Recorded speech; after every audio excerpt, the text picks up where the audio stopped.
that it's fair to say that gold to you is neither a plus or a minus. It depends on the current economic climate.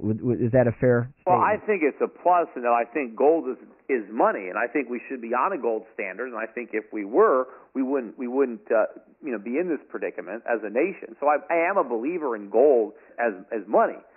But I'm not saying that you just own gold. I mean, there are certain times that you want to own stocks. I mean, when stocks are inexpensive, when you can buy them low, meaning you don't pay a big multiple and you get a good dividend yield and the prospects look good, there's a lot of, gold stocks make a lot of sense. I mean, I'm a stockbroker. More of my personal wealth is in stocks than in gold. Now, some of it is in gold stocks, but gold stocks are still businesses. They're producing gold and selling it at a profit. But I do have some physical gold, and I recommend it, but people have to, balance the portfolio and put things in perspective. But when you have people just dismissing gold as a stupid investment and saying you'd have to be an idiot to buy gold, I mean, you have to be an idiot to say something like that. You have to have no understanding of history, of realizing, how important. Look at the Central Bank of India. I mean, they just made a $3 or $4 billion. They bought a couple hundred metric tons of gold. Are the Indian central bankers a bunch of idiots?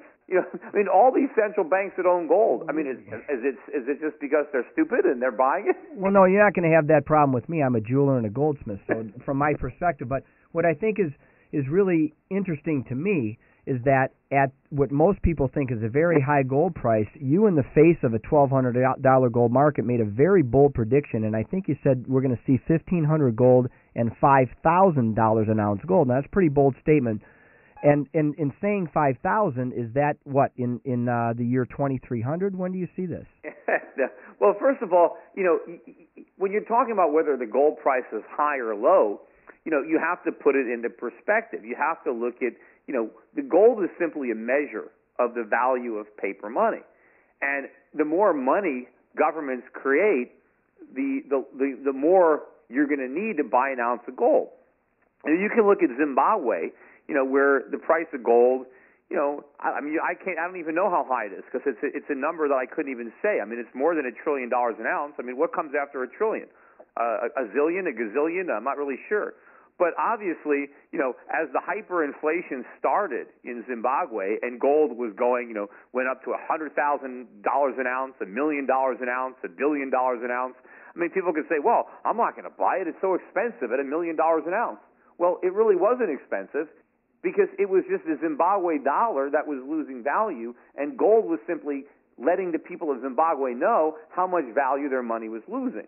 And so that's what's happening. The fact that gold now costs $1,100 an ounce, and 10 years ago it was $250 an ounce, it's not a measure of the increase in the value of gold. It's a measure of the decrease in the value of the dollar. And if we're diminishing the value of the dollar, then gold isn't any more expensive at $1,100 than it was when it was at $250. And so if we keep creating dollars, which is what we have to do to fund these enormous deficits, right? The government is not taxing. If the government is basically saying we're going to spend $1.60 for every dollar we collect in taxes, where are they going to get that 60 cents? They're going to create it. It's inflation. And the more money they create, the more money you're going to need to buy gold. And I think they're going to create so much money to try to reflate this phony economy that they are going to drive the value of the dollar into the ground. And as a result, you're going to see an ever-increasing gold price to reflect the diminished value of the dollar. And will that send the price of gold to $1,500? Absolutely. $5,000? I'm convinced it will. Maybe higher. That's how much value our money is going to lose because of the policies being pursued by our government and by our Federal Reserve. So I'm going to say midterm assumption, or let's say prediction, is that during the Obama administration we'll see 5,000? I think we have a very good chance of seeing $5,000 gold during the Obama administration. Certainly, if he's reelected, not only does that make it more likely that gold will hit 5,000, but it certainly gives it another 6 years to do it. If he's a one-termer, it'll be a little harder for gold to hit $5,000 an ounce. In the next 2 to 3 years, but I certainly think it'll be north of 2,000, and it may be closer to 5,000 than the 1,200 it is now. But there's no way. Is it possible that it It can go to 5,000 within 1 year. I mean, anything is possible. But I don't think it's something that is a out of like a crazy, like the odds. Anybody can say, well, sure, anything is possible. I mean, I can get struck by lightning. I could win the lottery. Well, that's possible, but it's not probable. Gold going to 5,000 is probable. I think it's more probable that it gets to 5,000, within a reasonable period of time than it doesn't get there. Well, I guess it's obviously based on the fact that you don't expect any significant changes in the administration in the upcoming years, regardless of what people like you have shown to be true. Yeah, I mean, so far, I don't have any confidence in our elected officials from either party that they're going to do the right thing. And even if we elect Republicans, who right now, many Republicans are saying the right thing, I don't have any confidence that they're actually going to do the right thing when push comes to shove, because they have no track record of actually doing the right thing. When they have power, the Republicans act just like the Democrats they criticize, because at the end of the day, they're politicians, and they have a lot more in common than they have differences. I'm not a politician, so if I get in there, I'm going to make some changes. And I know it's just one of me, but hopefully I can be effective. Well, I would say that not so coincidentally, because I think God works in some very interesting ways. Last week I spoke about Stephen McDowell and Mark Belials. They wrote a very interesting book that I'd like to send you a copy of. It's called America's Providential History.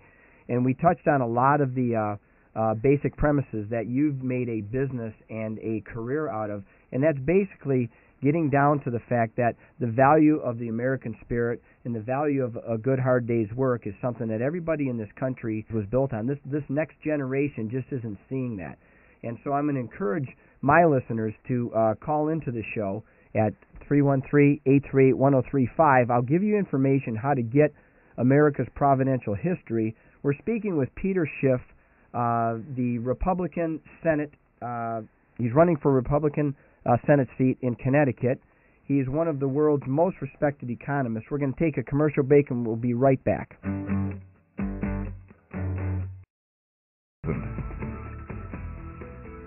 Welcome back. This is Anthony DiMaggio, your host of What's It Worth. We're talking with Peter Schiff. Peter, we've had a lot of talk about gold, and I want to touch on a touchy subject, which is where people are selling their gold. Now, at some point, somebody's going to say, I believe maybe the market's not peaked, but I need to put out a fire. I need to buy something. I need to reward myself. I'm going to sell it, and I'm going to buy this. Now, just so you know, we recently were made a prize that Dave Ramsey supports and sends his listeners to a company called GoldStashForCash.com. And so what we did is we did a scientific assay of gold before we sent it out, and we sent it out to analyze just how much gold was present in the pieces. And we were very shocked to find out that the company that he refers to only pays 22 cents on the dollar. So in other words, if somebody had $1,000 worth of gold in their possession, they would get a check for $220. Now that was on the 4 pieces that we sent in.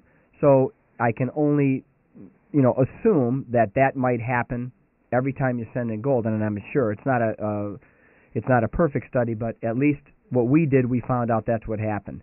And so you hear a lot of people that are putting their gold into a bag and sending it off. What do you think about that? Well, I think that people are doing the wrong thing. I mean, I understand that times are tough and there are people who are unemployed and they're looking for ways to make ends meet, and not knowing any better, they might reach for, some old jewelry that they don't wear anymore and fall victim to one of these ads and actually take very valuable gold and just turning it in and accepting a fraction of its value in paper. When you have gold, you have real money. The last thing that you should cash in is your gold. Spend other things first. If you're going to cash it in, at least try to get something close to what it's worth. Don't send it in the mail to one of these companies. I mean, if Dave Ramsey is actually telling people as an investment advisor to sell their gold for 20 cents on the dollar, and what are they going to do with the money? Invest it and try to make a 500% return just to break even to where they